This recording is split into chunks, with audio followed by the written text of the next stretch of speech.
All right, so we're going to go through setting up face mask, non-invasive ventilation on here, BiPAP or CPAP, and just show you this real quick because of the confusion we had at the last meeting. I'm going to turn the on button on.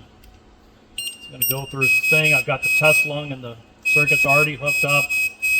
Clear my errors out here. It asks if I want the same patient. No, I don't. I want to get a new patient, so we're going to choose new patient. Don't want patient ID. I don't want patient ID. So we're going to do patient size. Adults fine for this demonstration. Intubated is not fine. I want NPPV. I can set my IPAP at this point in time. Note that IPAP is the total of your pressure support and your PEEP.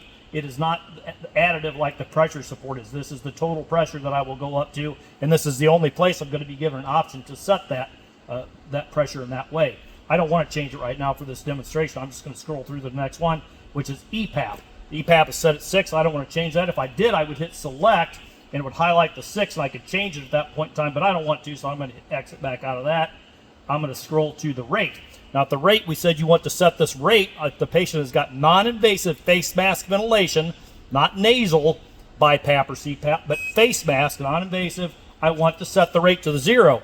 He has to be breathing on his own to qualify to get non-invasive face mask ventilation. So I'm going to choose my rate. I'm going to turn that down to 0. I've got 0, and I will select that. And then I can scroll through, and it asks me if I want to ventilate, and I'm going to say yes, I would like to ventilate by hitting select. It's going to give me one alarm. I'm going to clear that. While it was still in the circuit, it thought it wasn't patent, but it's okay. And I know that it's okay, so I cleared the alarm. So if you look at what we're doing now, I'm running.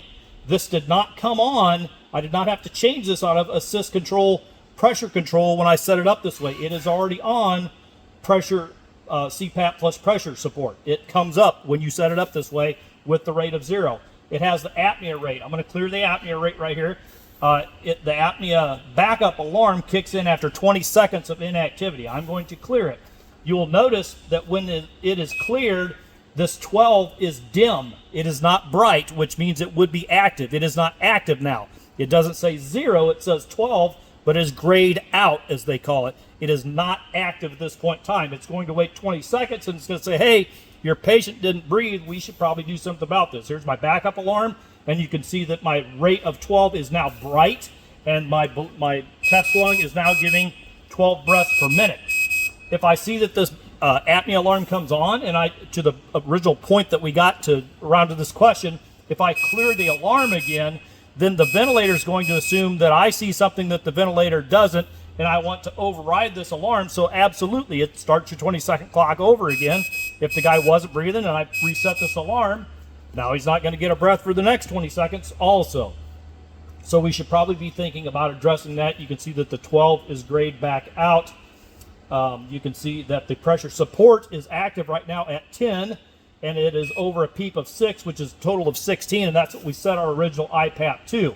This apnea back alarm has kicked back in. You can see that the 12 is now bright, and you can see that the pressure support is now grayed out, and this is in pressure control because it is giving a mandatory breath. It is not supporting the patient's breath as it does with the patient-supported breaths right here.